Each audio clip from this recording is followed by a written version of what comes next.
agrarian economy. You're just labor. Land is capital. And so to gain money and wealth and to have freedom, you have to have land. I made $1 bed. Look is all I've had. At the end of the war, President Abraham Lincoln had promised the freedmen 40 acres of land per family. But those promises died with Lincoln's assassination.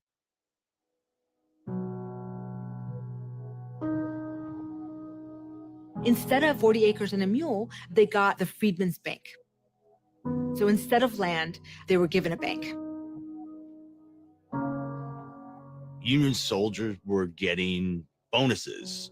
So the idea was to create a way to encourage the men to save the money so they wouldn't go squander it or be defrauded out of the money. It was sold to the freedmen as better than giving you the land. You will earn the money through wages and you will save it and you'll buy your own land and you'll feel better about that. Never mind that hundreds of years of working the land didn't count for earning the land. The Freedmen's Bank was privately held, owned, and managed by wealthy white men. But the bank's aggressive marketing conveyed a different impression to its Black depositors.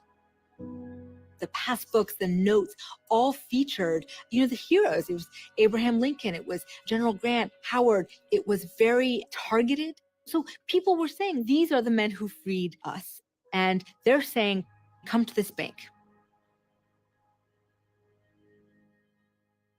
In freedom, some skilled African Americans saved their hard-earned capital at the Freedmen's Bank and went into business for themselves.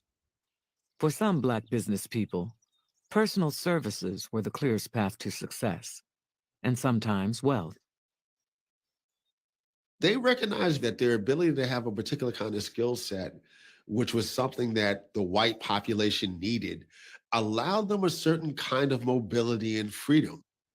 Many of them were able to cash in on expectations that they were replicating their servant roles where whites were in power and African Americans were serving them. For example, a number of Black barbers continued to keep their exclusively white clientele after the war. All these barbers spent that time in the barbershop, nurturing these relationships with white men, and used that money from the barbershop to help fund and to help fuel a Black economic movement within their own communities. From barbershops to grocery stores, Black businesses relied on the Freedmen's Bank. But a decade after it was founded, Bank President Henry Cook was running the Freedmen's Bank into the ground. Here was Cook saying, look at all this money. They're putting their money in my bank, and whenever I need it, I'm gonna reach in and get it. Henry Cook starts looting the bank. He just starts taking this money and lending it or giving it to some friends and acquaintances, just putting the capital into railroad bonds, which was the subprime market of the day. With the Freedmen's Bank on the verge of collapse, the federal government turned to the best-known African-American leader in the country to salvage it. Congress brought in Frederick Douglass to serve as the new president of the Freedmen's Bank.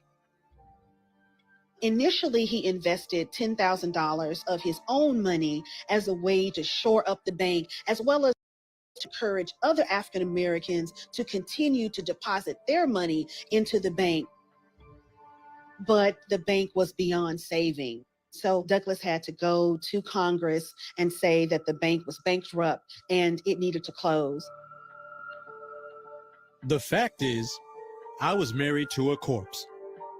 I found that I had been placed there with the hope that by some drugs or some mighty magic, I would bring it back. But the life, which was the money, was gone.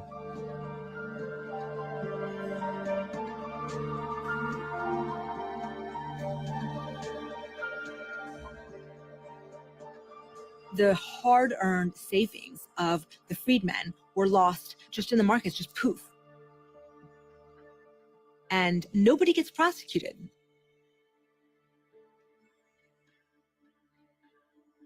This was white collar crime, actual just crime. It was theft, and nobody goes to prison for it.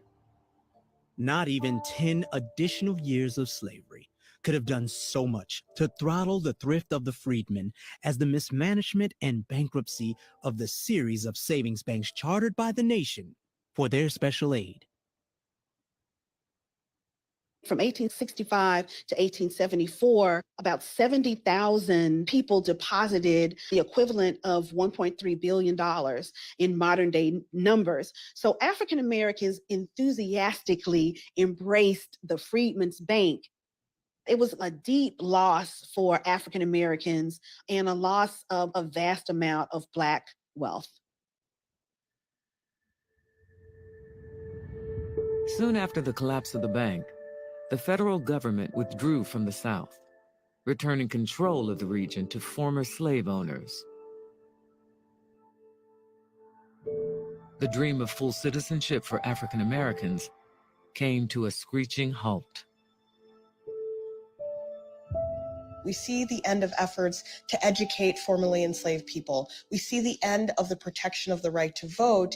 And what is allowed to happen is a series of legislative and extra-legal attempts to suppress African-American freedom. Any land that was able to be secured is also violently retaken. And so what you see is a reassertion of that racial hierarchy in the South that had the white landowners at the top and Black labor at the bottom.